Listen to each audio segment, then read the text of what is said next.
desculpa. Não, molho ali. Cara, eu vou te falar, esse material da Brisa não é vagabundo. Esse é. Esse não é. É acrílico, né? É. Eu vou te falar, eu gosto quando esconde o líquido.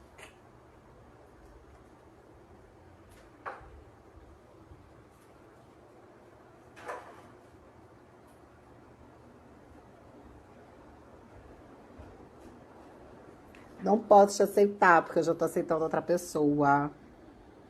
Tô esperando uma pessoa pra falar sobre Alzheimer. Vai ficar aí pra me esperar pra falar? Só assim pra matar a saudade mesmo. Só de longe.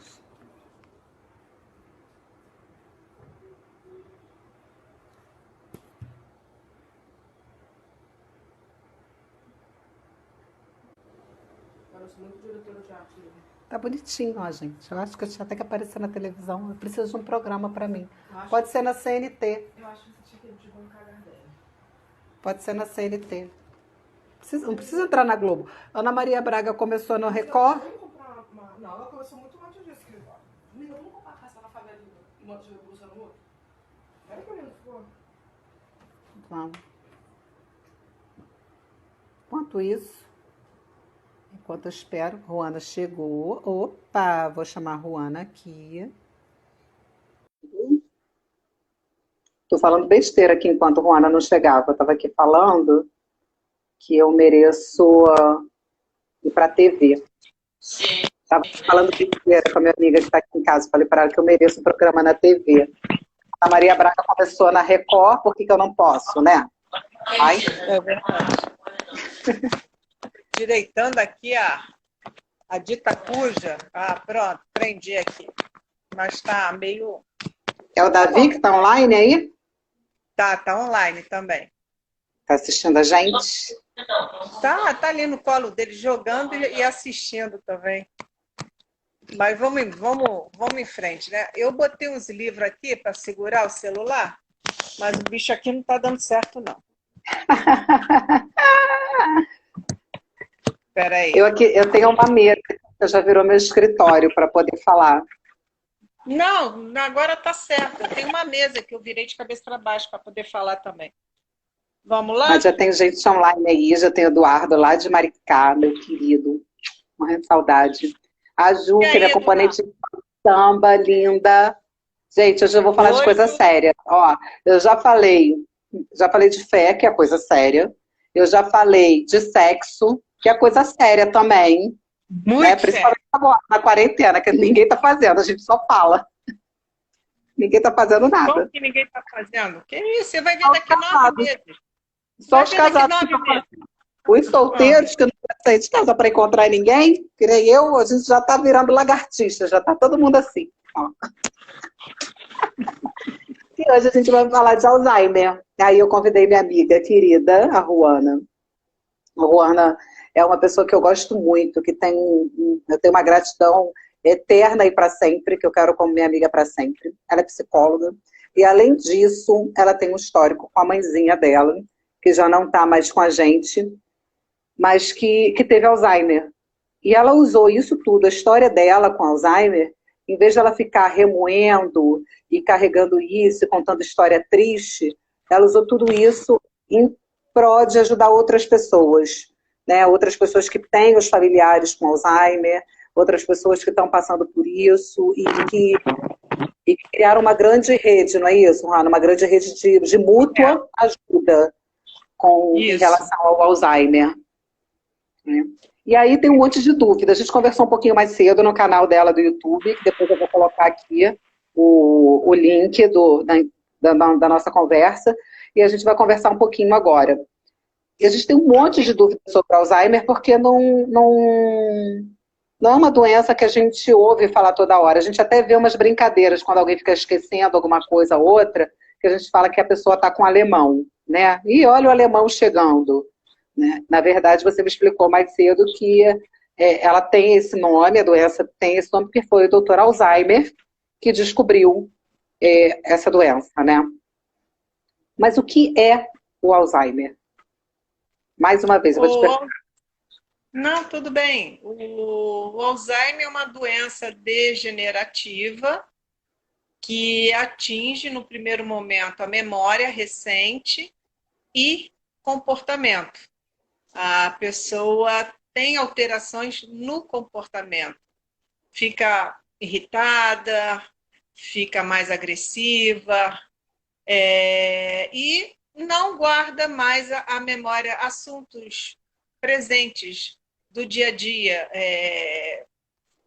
Mãe, eu estou saindo porque tem feira. Aí daqui a pouco você está procurando a pessoa e cadê a mãe? Fugiu. Não sabe, não lembra. Então a memória recente por causa do hipocampo, que fica aqui em cima da têmpora.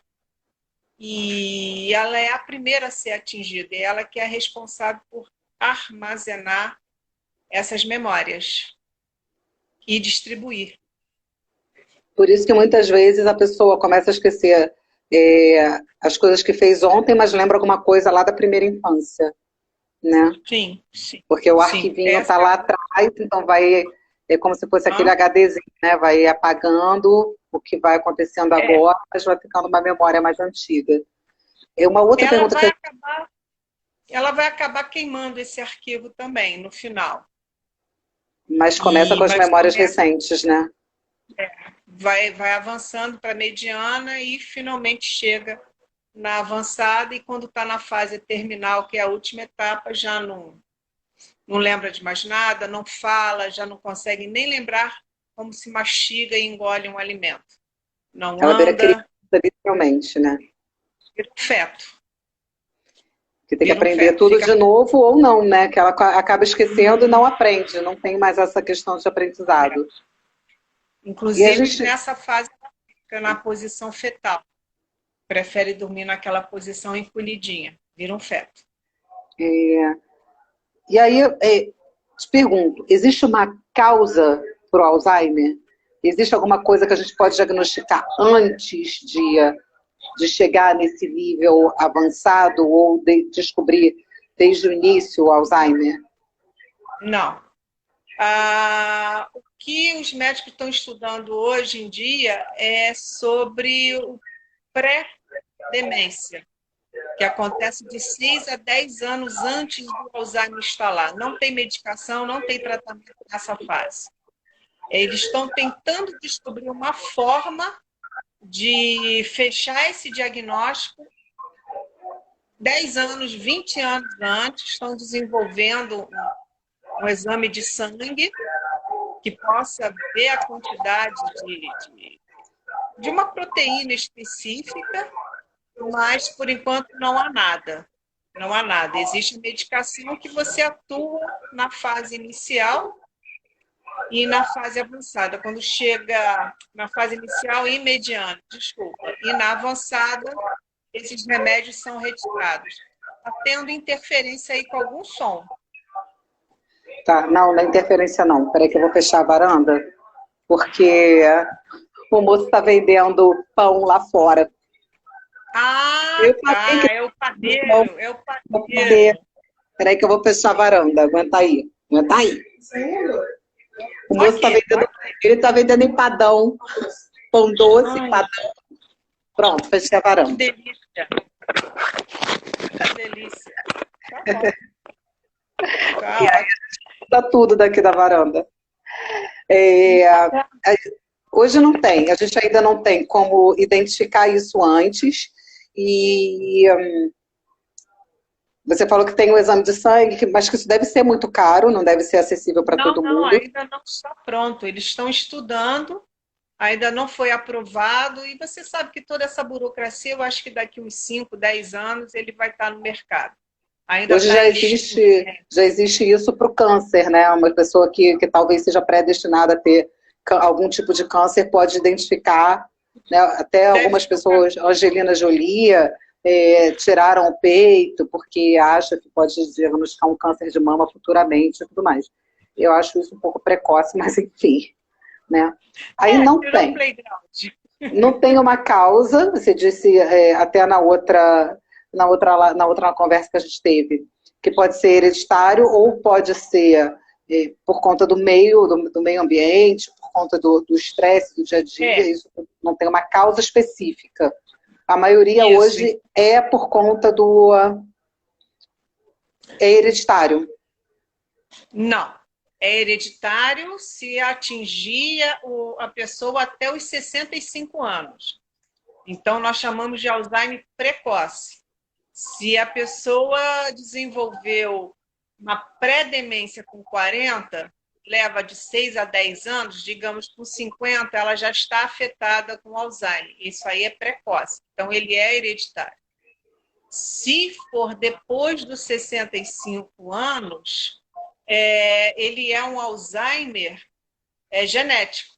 E em ambas as situações, o meio ambiente e a sua saúde, como está, ela interfere. Entendi. Umas outras perguntas que eu tinha feito. Você me disse também que eram 3 fases, mas que hoje a Organização Mundial de Saúde já começa a entender como 4 fases, né? A inicial, a mediana, a avançada e hoje a terminal. Sim.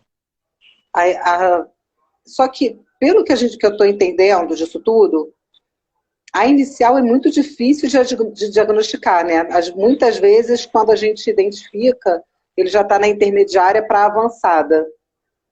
Ele já está entrando na intermediária, na mediana, quando ele é identificado, porque a inicial dura de 2 a 4 anos, a avançada a mediana pode durar uma média de 5 anos, a avançada de 2 a 4 e a terminal no máximo 1 ano. Quer dizer, é uma coisa que 10 anos, durante 10 anos a pessoa está com Alzheimer, está se evoluindo a doença em si. Mas tem gente que pode chegar a 15 anos tranquilamente, dependendo muito do estado físico, da saúde. Se ela não tem problema respiratório... Pode demorar esse tempo todo para identificar, talvez, o Alzheimer. Não. Já com a doença. Para identificar, geralmente a pessoa leva 2 anos, 3 anos, 4 anos. Tem que ter um acompanhamento, algum familiar que vá e que leve ao médico. Senão, nem diagnóstico fecha. Eu tinha feito uma pergunta para você também mais cedo, mas que você já respondeu, né? Que não são só os idosos que adquirem o Alzheimer, né? Não. Tem gente nova com uma faixa de 40 para 50 anos. São os precoces. E posso começar a me preocupar, então. 5% da população. Quer dizer, você calcula, então, de 2 milhões no Brasil, 5%, quanto seria? Essas pessoas têm um Alzheimer mais violento, mais rápido, que às vezes um óbito mais presente, né? Com menos tempo. E tem outros tipos de demência, que é corpus de Levy, nós temos a demência vascular, tem 4 ou 5 tipos de demência. O Alzheimer 70% das demências é Alzheimer. Jane mandou uma pergunta aqui pra gente, se tem como saber especificamente quando começou, porque minha mãe tinha muito tempo com atitudes estranhas, tipo alimentação de madrugada, comida de madrugada, isso muito antes de diagnosticar o Alzheimer. Isso já poderia ser uma atitude do Alzheimer? Bem, uma atitude única não define. O que acontece? Quando a pessoa é levada ao médico, ao profissional, geralmente um geriatra ou um neuro, esse médico vai fazer uma entrevista clínica, vai perguntar sobre alguns problemas de saúde pré-existentes, vai ver se tem alguém na família com algum tipo de demência, vai fazer um histórico, que a gente chama de anamnese, certo? E para quê? Para estar eliminando possibilidades, vamos dizer assim. Faz um exame de laboratório, para ver se a pessoa não está com uma infecção, está deixando ela confusa, porque as infecções deixam as pessoas confusas.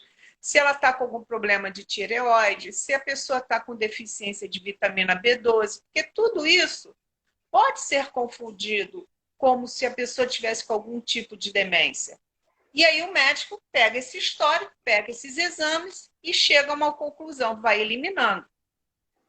Existem testes neuropsicológicos, que são cognitivos, que ele costuma fazer com o paciente quando começa a suspeitar que é uma demência. O teste do relógio é um deles. Ele pede para fazer um círculo, numerar de 1 a 12 e colocar uma determinada hora, 11, 10, por exemplo. Aí você vai ver se a pessoa consegue fazer o círculo direitinho, se numera de 1 a 12 e se coloca a hora correta. Geralmente não consegue. Faz um círculo já meio deformado, vai colocando número 1, número 2, número 3, número 7, número 9, número 13 e coloca o ponteiro totalmente fora daquele relógio que ele pediu do horário. Isso é um dos testes. Geralmente o médico pergunta também, nomeie 3 objetos aqui no consultório. Aí olha-se e tenta se lembrar que tipo de o que tem dentro do consultório? 3 objetos.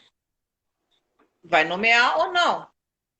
Uma outra pergunta que costuma fazer é: eu queria que você guardasse 3 palavrinhas, né? Café, blusa e relógio, por exemplo. E começa a conversar com o paciente, tira ele do foco e daqui a pouco pergunta: quais são aquelas palavrinhas que eu te pedi para você guardar, que ele treinou bastante, café, blusa e relógio? Aí ele vai tentar lembrar café, blusa e relógio. E às vezes não consegue, ou se lembra de um ou de nenhum. Então, com esses testes cognitivos, tem mais 1 ou 2, estou me lembrando agora, conte de 100 a 0 de trás para frente. 100, 99, 98 e vai. Quanto é 7 mais 7? Quer dizer, tem essas perguntas. Isso leva a um diagnóstico. Por quê? Porque, infelizmente, não existe nenhum exame que você possa dizer que a pessoa está com Alzheimer, só pós-morte. O exame abrir a cabeça, tirar o cérebro e ver que ele está atrofiado. Esse é o comprovante de Alzheimer. Você pode fazer uma ressonância magnética que vê se tem alguma alteração. Hoje existe um PET scan que você aplica no sangue um produto radioativo para quê? Para que fique iluminado a parte sanguínea do cérebro, para você ver se tem uma deformidade aqui ou ali, uma falha aqui ou ali, que te leve a suspeitar é Alzheimer. Então, hoje, até o próprio diagnóstico ele é deficiente. Ele não é 100%. Mas você pega um histórico, você pega todas essas perguntas que foram feitas, você pega os exames, que a pessoa está bem, ela não tem deficiência, a tireoide está legal, não tem infecção, não tem nada, o comportamento está diferente, a pessoa está mais agressiva, a pessoa está mais esquecida. Um detalhe no Alzheimer inicial é a dificuldade financeira. Números, eles começam a se complicar muito com os números, não reconhece mais uma nota de 50. Uhum. Tudo é dinheiro, tudo é igual. Não tem mais o valor. Uma nota de 2 é igual a nota de 100. O valor não consegue fazer mais essa diferença. Então, tudo isso leva a crer que é o Alzheimer, que é uma demência. Teve até um comentário aqui, ó, da Joyce, que minha avó começou a emitir sinais de Alzheimer quando foi ao banheiro e simplesmente não sabia o que fazer depois, que ela não reconhecia nem o papel higiênico. Correto. E aí a gente vê aí, não existe ainda um diagnóstico 100% certo, concreto para o Alzheimer, não existe a cura para o Alzheimer, porque a gente não sabe efetivamente qual é a causa, mas existe um tratamento para o Alzheimer? O tratamento é o medicinal, quer dizer, o tradicional, que é a memantina para cognição, o donepezila, e tem alguns outros, que é o CAT, XR, que é a tipina, e tudo isso é colocado o quê? Porque o familiar com Alzheimer, quando ele está na fase intermediária, ele começa a ter alucinações e delírios. E são duas coisas completamente diferentes. Então, a quetiapina age, que ele é um remédio para a esquizofrenia, ele age aí, ele ajuda nesse tratamento. Existe um momento em que eles têm o pôr do sol, que é quando começa a escurecer, as sombras dentro de casa começam a se formar e eles imaginam coisas, eles têm medo dessas coisas que eles estão imaginando, que eles estão vendo. Então, toda essa medicação é o quê? É um paliativo. Como eu estava te falando no outro vídeo, o carro, o Fórmula 1, corre a 300 por hora. Você dá toda essa medicação, ele reduz para 200 por hora, mas continua avançando numa velocidade. O ideal é que se chegue no momento em que se pare, freie esse carro e a doença fique ali, parada. Deu uma estacionada, né? Tempo indeterminado. Infelizmente, isso ainda não acontece. Por quê? Os neurônios, eles acabam queimando. E o que queima, depois que você queima um palito de fósforo, a cabeça, você não consegue acender mais. A Joyce até botou aqui que o médico, na época, há uns 15 anos, orientou dar atividade simples para ela, tipo descascar legume, colocar roupa no varal, fazer palavra cruzada, tudo isso para incentivar a atividade cerebral, não é isso?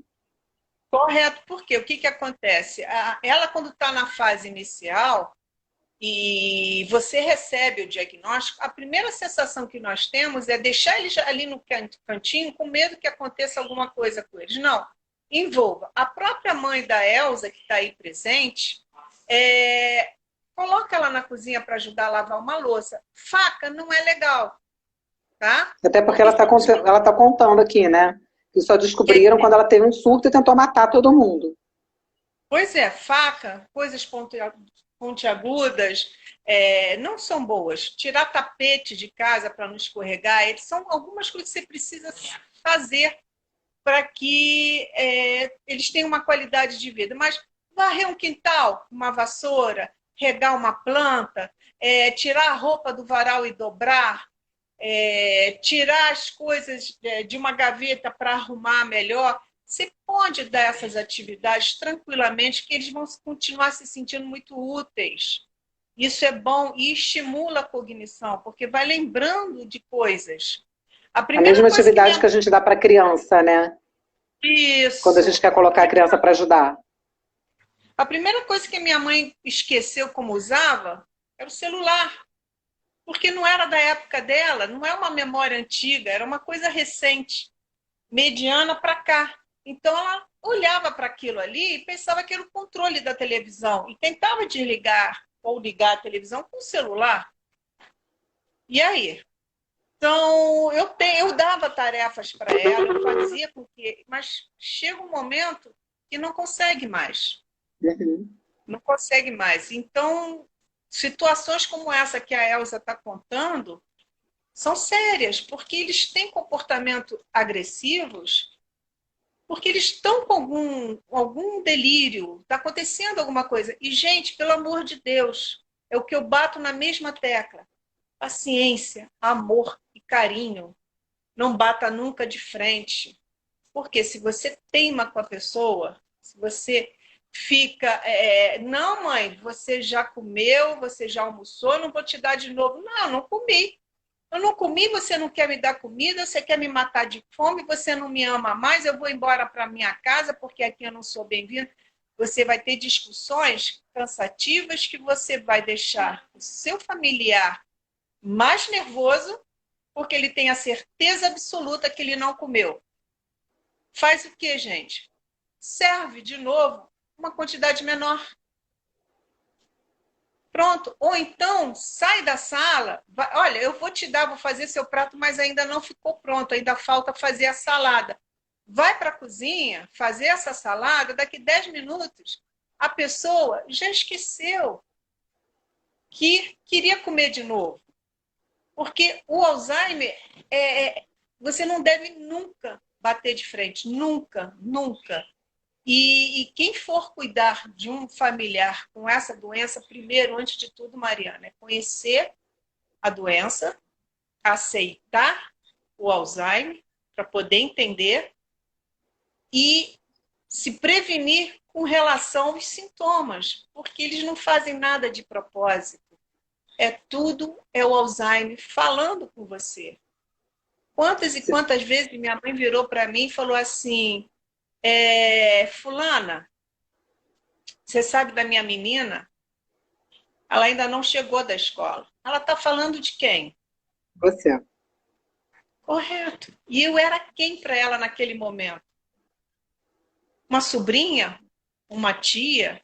A mãe? Não sei. E o que eu fazia? Eu pegava o telefone, pedia para uma amiga minha, liga para minha mãe, finge que sou eu, diz que eu já estou chegando. Quantas e quantas vezes eu tenho duas portas, da cozinha e da sala. Quantas e quantas vezes eu saí por uma porta e entrei pela outra. Mãe, cheguei! E abraçava e beijava e ela ficava feliz. Porque naquele momento que ela estava me olhando, eu era uma outra pessoa. Mas eu chegava, então eu era eu. Você tem que entrar na brincadeira, você tem que entrar nessa fantasia, nesse delírio dela. E até para não pirar também, né? Tudo isso passa. Mariana, hoje eu sinto falta disso. Eu sinto saudade disso. E você falou desse diagnóstico aí, de falar que a pessoa meio que ela tem as alucinações e tudo mais. Isso dificulta também no diagnóstico, porque isso pode ser confundido com uma esquizofrenia, isso pode ser confundido, sim, de repente, com uma outra patologia. Sim, no início do Alzheimer, alguns casos podem ser confundidos com esquizofrenia, sim, com outro tipo de patologia. Por isso, o médico tem que fazer essa anamnese para ir eliminando diagnósticos, né? Eu tenho Por isso é importante, talvez, um psiquiatra e um neuro em conjunto. O importante não só o psiquiatra e o neuro ou o geriatra. O importante é você ter um enfermeiro, você ter uma equipe multidisciplinar, como um fisioterapeuta. Ninguém contou para mim que minha mãe ia precisar fazer fisioterapia 2, 3 vezes na semana para não atrofiar a musculatura. Isso eu descobri com a necessidade. Ela já fazia por causa da artrose, então não foi nenhum problema. Ninguém contou para mim que se ela ficasse deitada muito tempo na mesma posição, ela poderia desenvolver uma escária, que é a úlcera de pressão, que é a técnica de enfermeira que cuida. Ninguém falou para mim que minha mãe ia esquecer como se engolia, que eu ia precisar de uma fono e de uma nutricionista para adequar a alimentação. Isso tudo a gente vai descobrindo no dia a dia, no passar da evolução da doença. Por isso que existe o meu canal lá no YouTube, por isso que existe a página no Facebook, por isso que existe no Instagram, por isso que existe o grupo do Zap, porque tudo isso hoje, essas redes sociais vêm ajudar a unir não só o Brasil, tem gente de outros países que estão junto com a gente. Porque o Alzheimer hoje é 2 milhões no Brasil? Ok, 2 milhões de gente pra caraca, gente. Muita gente. É muita e muitos coisa. Não têm esse diagnóstico, né? Correto, e muita gente não tem condições financeiras de ir ao médico. Ou entrar pelo SUS, esperar uma consulta e não ter lá um especialista em Alzheimer, tem um clínico geral. A Leandra até que o Alzheimer da mãe dela foi confundido com a esquizofrenia logo no início. Né? Eu estou vendo aqui, foi. Isso aí é uma grande verdade. Ela está contando aqui. A Leandra, ela é enfermeira. Então, o que acontece? Ela tem uma experiência num CTI de um hospital em que ela viu muita coisa. Tem gente no grupo que é médico. Tem um médico no nosso grupo que lá ele não é um médico, ele é um participante. Né? Mas que as pessoas às vezes pedem ajuda e ele fala como profissional. Quer dizer, então, eu senti falta disso no início da minha mãe. E sentia, porque eu me sentia sozinha, eu me sentia perdida e me sentia o luto emocional, né? Eu passei pelas E 5 agora, fases. né? Então, estou revivendo o luto emocional de novo, que agora é com a morte, mas na época eu me senti muito perdida. Quando eu entrei no Facebook e comecei a pesquisar grupos de Alzheimer, eu via muito lamento. Mariana, é muito lamento. Gente desesperada, gente sem chão, gente falando coisas que não cabe a mim repetir aqui, porque são coisas muito tristes. Gente querendo que a mãe morresse, que o pai morresse, que o avô Porque, no fundo, saísse da você sabe que é uma doença casa. terminal. Sim, mas aquilo me fez mal, Mariana. Me fez mal. Eu falei, não, isso não serve para mim. E eu saí do Facebook e montei o YouTube. E depois eu fiz no Face. Lá, a gente procura falar do Alzheimer. Lógico, momentos de desespero existem, com certeza.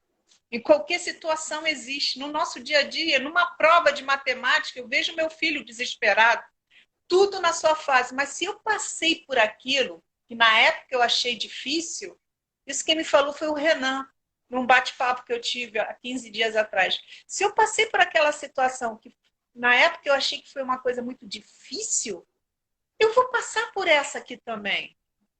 Por quê? Porque eu tenho amor por aquela pessoa, eu tenho atenção por aquela pessoa, e eu vou conseguir porque eu também tenho fé. E vamos em frente, como eu digo, vamos que vamos, gente. Se nós pegamos essa missão de cuidar, vamos dar o melhor. Vamos dar o nosso melhor. Não é fácil cuidar. Se eu parasse para contar, nossa, meu Deus, tem cada coisa E que a aí gente não... você disse que a gente tem hoje alguns medicamentos que não estabilizam, mas que talvez tragam um pouquinho mais de Menos... conforto para essas pessoas, né? Um pouquinho de menos sofrimento para essas pessoas.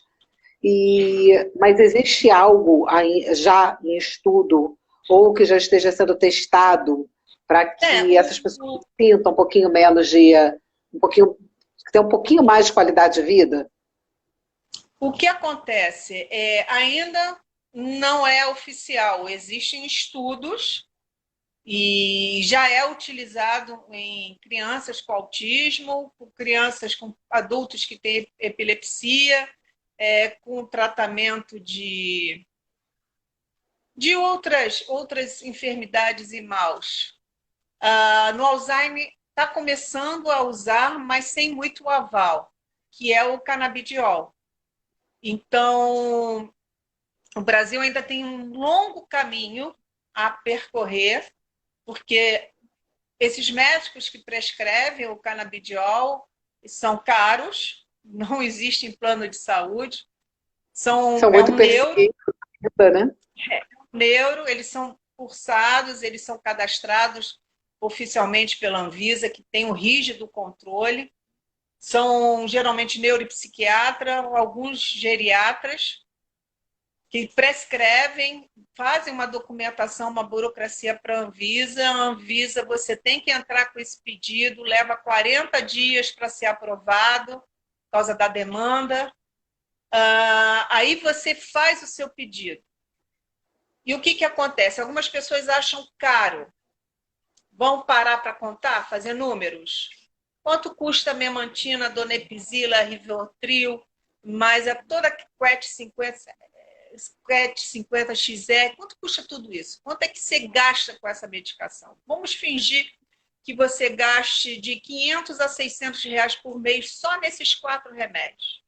Eu estou desatualizada, que minha mãe já não tomava, fazia mais de 1 ano essa medicação, só o QET, que é a tipina.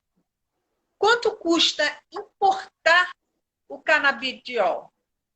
Alguns falam em 350, 200, 400 dólares, não sei, pode ser, vamos falar em dólares.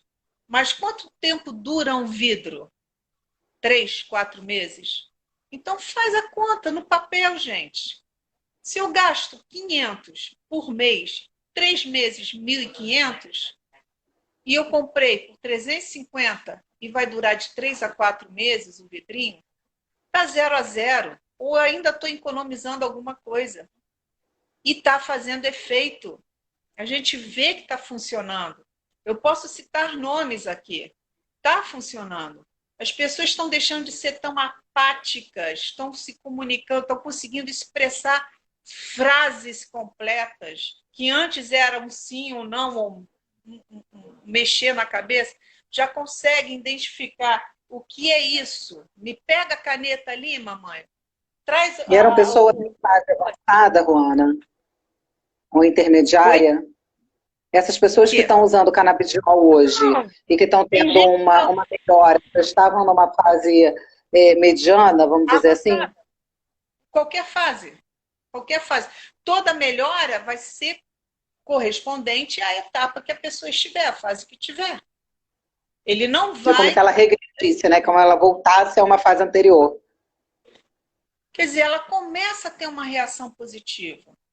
Então, a gente pode estar dando exemplos de nomes, mas não seria o caso até, para não expor algumas pessoas que estão usando, como eu fiz no meu canal, citei 2 nomes apenas, mas a gente precisa fazer alguma coisa. O caminho é esse. O caminho é esse. Se funciona com criança... não sei se você viu um vídeo do seu Ivo, que ganhou na justiça para poder plantar dentro de casa e fabricar o próprio canabidiol que ele usa. O seu Ivo era uma pessoa extremamente agressiva, que você não conseguia nem dar um banho nele, ele não comia. Quer dizer, quem não conhece, procura lá no YouTube, está lá o seu Ivo. Hoje, ele é uma pessoa amorosa, ele é uma pessoa que voltou a comer, se alimentar sozinho, a tomar banho sozinho, a fazer atividades que antes ele não conseguia fazer. Então, eu não sei. Estou me perguntando aqui se eu indicaria o canabidiol para a mãe dela. Não sei, Leandra, não sei. A sua mãe, ela está passando por um momento muito difícil. Então, a gente tem que esperar a reação dela e você precisa conversar com o neuro dela para saber se é indicado, porque cada caso é um caso. A gente está acompanhando a situação da Leandra. A Leandra se tornou uma grande amiga. A Leandra fala de onde, Ruana? É do interior de São Paulo. A mãe dela convulsionou, teve uma convulsão, isso prejudicou ainda mais a parte neurológica. Ela tem uma infecção urinária hoje, está no hospital. E a gente está em oração por ela. Então, o que acontece? Cada caso é um caso. Cada situação e aí, talvez, pode ser aquilo que a gente falou lá no outro canal, que é o caso de procurar uma segunda indicação, né? uma segunda avaliação e, de repente, ver o que é melhor. Porque talvez um não indique, até por ignorância. Não é porque o cara é médico que ele tem todas as verdades absolutas, né? E cada um vai para um caminho. Né? A gente até conversou sobre isso na outra live, que a gente falou. Às vezes a gente vai num pediatra que fala que tem que fazer isso, isso e isso, e uma segunda opinião traz uma outra vertente para a gente que abre os nossos horizontes. Isso é muita indicação, né? É muita empatia, né? Eu costumo dizer isso. O primeiro neuro que eu levei minha mãe, ele dopou minha mãe. Ele dopou. Eu ficava sentada na poltrona, babando, literalmente babando, a baba escorrendo. Aquilo me incomodou de tal maneira que depois de 4 ou 5 dias com o remédio, eu liguei para ele e perguntei, vem cá, mas é para ser assim? Ele é para ser assim. Eu falei, então eu não quero. Nunca mais voltei nele, peguei o remédio e joguei fora. Descartei, tirei os comprimidos, joguei na água, joguei para ninguém usar, fez o descarte e procurei uma segunda opinião. E uma terceira, e uma quarta, e uma quinta, até que aconteceu Porque eu não tinha nem diagnóstico. O homem dopou minha mãe, eu não tinha nem diagnóstico. Para quê? Era mais fácil, né, manter dopada do que procurar uma solução. Né? E eu não indico esse profissional para ninguém. Quer dizer, não deu certo. Comigo não deu certo. E o consultório dele vivia cheio. Porque é mais É fácil isso. dopar, às vezes, porque facilita o cuidado, né? Porque a pessoa está ali, vira uma planta, e é mais Não, fácil lidar com uma planta do que com um ser humano em crise. Às mas não vezes, facilita, não também facilita acho nada que não disso. faz sentido. Não faz sentido porque você não está lidando com uma planta, tem sentimento. A Leandra está falando que já procurou 3 neuros, os três. Eu não sei qual a sua cidade, Leandra. Talvez a gente tenha essa dificuldade. Meus pais moram em cidade pequena e lá a gente tem, por mais que seja uma cidade que tem uma faculdade de medicina, a gente tem uma limitação de encontrar bons profissionais, né? É E verdade. talvez seja a hora de procurar uma outra especialidade. Se o neuro não está funcionando, pode ser que um psiquiatra dê resultado. Mas a gente pode ver também fora da cidade e conversar sobre isso. Depois você pode me procurar no inbox, me chama no direct do Instagram. Eu tenho uma grande amiga que é quem cuida da minha filha, inclusive, que é neuro, Sim, e que de repente ela pode dar uma outra opinião, né? A gente pode ver com ela sobre isso. Porque às vezes é isso aí. até as pequenas, o que acontece? Muitas vezes o médico se forma, faz a residência e não se especializa. E aí ele fica com aquilo que ele aprendeu lá em 1812, quando Dom Pedro ainda estava declarando a República e não se especializou, né? E aí ele acredita que aquilo é verdade absoluta. Eu tô A ciência está aguardando. aí, ficando toda hora. E eu tô aguardando essa fase de quarentena passar, porque eu tenho um médico que já topou ser entrevistado aqui no canal, né? E ele é a favor do canabidiol, então ele vai ser de grande utilidade, eu tenho certeza que vai bombar a entrevista com ele. E ele sempre foi um médico a favor do alternativo. Eu estou com uma coceira no nariz, não é corona, é vontade de espirrar, mas está tudo bem aqui, São as gente. calopsitas, são as calopsitas. E elas estão lá querendo dormir, já já vou lá. Mas é isso que eu tinha para te falar. Daqui a pouco a gente cai, porque ontem eu estava fazendo uma live e a live caiu com 1 hora. Mas vamos lá. A gente falou sobre o diagnóstico, sobre como cuidar, de como é. Mas e para o familiar? Como é quando a gente recebe essa notícia? Porque ninguém está preparado para receber uma notícia dessa. Principalmente você comentou na outra live que você estava acostumada com a sua mãe, né? Matriarca espanhola, superativa, vaidosa, e de repente você virou mãe da sua mãe. E aí? Como foi Bem, receber esse diagnóstico? eu posso falar só por mim, porque eu tive uma resistência muito grande. Eu levei mais de um ano para aceitar o diagnóstico. Eu achava que tudo que ela fazia era de propósito. Não é possível, mãe, você esqueceu como se digita um número de telefone. Na era da rodinha, ela tinha que digitar, né? Deu uma falha aí. Voltou. Voltou. Você esqueceu como se penteia um cabelo? Isso é um absurdo. Quer dizer, tudo isso, até que um dia essa ficha caiu. E eu chorei muito quando essa ficha caiu. Foi aí que eu aceitei. Então, o primeiro está começando a falhar. Eu acho que é a hora que o pessoal começa a fazer muita live e a internet não quer ficar muito boa.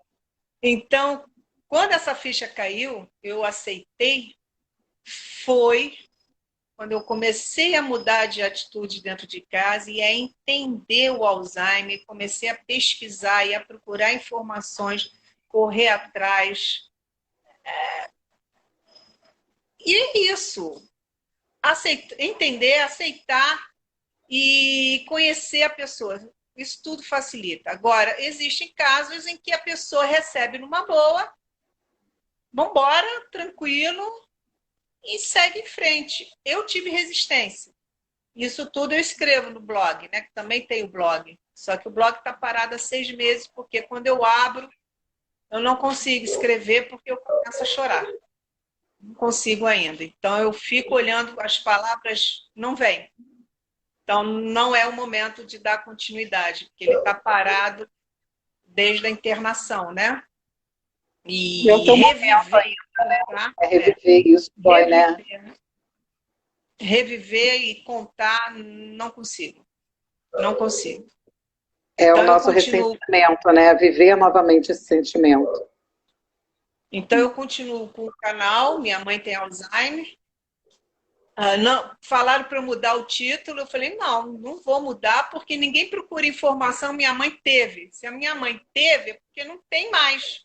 Se não tem mais, é porque faleceu. Para que ela vai procurar informação de uma coisa que já se foi? Minha mãe tem. Tem por quê? Porque aí as pessoas vão achar aquilo que estão procurando, que são as fases, as etapas, as dificuldades, as escárias, os diagnósticos, as alucinações, o banho que fazer, porque eles perdem a vontade de tomar banho, a alimentação, vão achar bate-papo com o nutricionista, com o físio, com a Mariana, jornalista, vão achar tudo ali. Então, essa é a minha missão hoje. Eu acho que o mais bonito disso tudo foi que, em vez de você trazer isso para o sofrimento e ficar remoendo isso, né, o que eu vou fazer, coitada de mim, coitada da minha mãe, ó céus, ó vida, não, você mudou isso para o seu bem e para o bem de outras pessoas, né? Transmitindo essa informação e essa rede que se forma. Porque por mais que ela não esteja aqui, eu até falei essa frase que eu ouvi essa semana de um padre, que a morte não é o fim dos laços, né? O laço não acaba nunca. E talvez seja essa a missão que você tem agora, de transmitir para outras pessoas o que você viveu, e que outras pessoas não errem no que você errou, e que talvez possam acertar muito mais do que você acertou. Sim, né? Porque não só eu sozinha, tem o Joar, que cuida da mãe, tem a Cláudia, que cuida da Francisquinha, tem o Fábio, que cuidou da avó, tem o Renan, que cuidou do avô, tem uma rede, tudo junto ali, que se o que eu estou falando, que eu vivi, não está dando certo para você, alguém tem alguma informação que possa dar certo. Porque o Alzheimer, hoje em dia, é tentativa e erro. Não existe receita. Se a sua mãe quiser ir embora para a casa dela, apesar de morar na sua própria casa, ela não reconhecendo, ela quer ir embora, você faz isso, daqui 30 minutos você tira do forno e está pronto. Não existe. Isso é mentira. Que nem ser mãe, tá? Né? A gente não tem receita. Não tem receita. Eu costumo dizer que quando nasce um bebê, nasce também uma mãe, porque por mais experiência que todo mundo te passe, nunca vai ser igual. Nunca vai ser igual. Manual. Não vem manual junto. Não vem. Então, esses pequenos manuaizinhos que nós publicamos, que nós falamos, que nós dizendo, quer dizer, nós temos tanta gente aí. Estão falando da Patrícia, que cuida da mãe, tem a Elza também, que cuida da mãezinha dela. Quer dizer, todo mundo junto vai dando a opinião. Agora, o que fazer se não quer tomar banho? Eu fiz isso, eu fiz aquilo, eu fiz aquilo. Gente, deu certo com o que a Patrícia falou, por exemplo. Tentativa e erro. É assim. E vamos em frente. Como eu digo sempre, vamos que vamos, gente. Vamos em frente.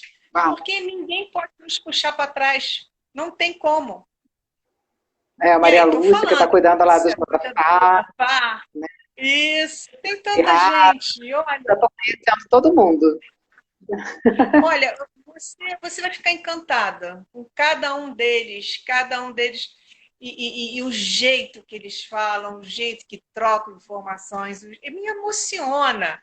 Às vezes eu nem entro na conversa deles para não atrapalhar, não cortar, porque tem a Edileuza que cuida da mãezinha dela, tem fulano, tem ciclano, e você fica assim, eu conheço cada nome, eu conheço cada rosto, porque a gente vai formando uma grande amizade, um círculo muito forte.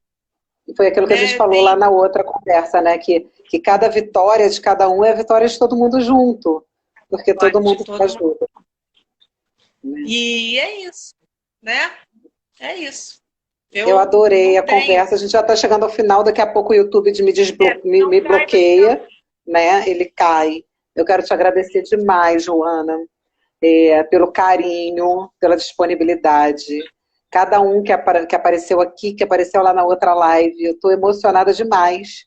A outra, quando acabou, eu tive que parar meia hora ir no banheiro, lavar o rosto, tomar água e me recompor, né? Porque é um assunto emocionante, porque pode estar acontecendo aqui muito próximo e a gente não sabe, né? E a gente não escolhe, foi aquilo que a gente falou, uma doença que não escolhe. Não escolhe quem vai atingir. Pode atingir alguém muito próximo, pode atingir alguém que esteja do nosso lado e que de alguma forma a gente pode ajudar, mas a gente precisa conhecer, né? Tudo a gente precisa conhecer. Antes de julgar, a gente precisa conhecer. Não é só um velhinho gagá. E eu não posso esquecer de falar da Di, que cuida da Dona Otília.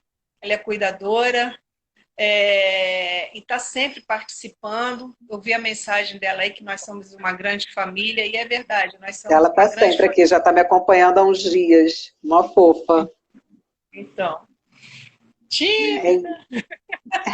Mas está lá, ela sempre está lá curtindo as minhas coisinhas, né? E eu acho que é um assunto que a gente pode voltar a falar daqui a uns dias, porque vai surgir dúvida, e quem tiver dúvida pode mandar para mim, para a Ruana, acompanha lá o canal. Minha mãe tem Alzheimer, porque mesmo que a gente não tenha alguém na nossa família, pode ser que alguém muito próximo esteja passando por isso. Marcelo entrou, Marcelo é um fisioterapeuta. Esse cara salva a minha vida, ele já me botou para andar algumas vezes, porque o meu ciático grita, o Marcelo me salva, né? E ele é um cara incrível, é um fisioterapeuta dos mais competentes que eu conheço, então quem estiver no Rio pode chamar Marcelo Santos Correia. Acabou de entrar aí, ó. Gente boa demais. Tudo bem, Marcelo? E eu acho que a gente... Pergunta para ele se ele aceita fazer uma live comigo lá no YouTube, falando sobre fisioterapia para idosos. Vai lá, Marcelo, é a especialidade dele, inclusive. Ele faz acupuntura, é um cara incrível. Natal, ele perguntou se tinha comida aqui em casa. Ele falou assim, tem comida aí? Tem almoço aí? Eu falei, tem a ceia de ontem, pode vir. Aí ele veio e me fez uma sessão de acupuntura aqui que me colocou para andar. Ele é um querido, né? Então já podem se falar aí. Obrigada, Ruana, mais uma vez. Obrigada pelo carinho. Né? E aí vamos ver, vão surgir dúvidas e a gente marca uma outra live para a gente conversar sobre isso. Tá bom? Então, um beijo no Davi. Um beijo, fica com Deus. Beleza, obrigado também. Eu vou apertar o xizinho aqui para você encerrar. Tá bom, tchau, gente. Beijão. Obrigada.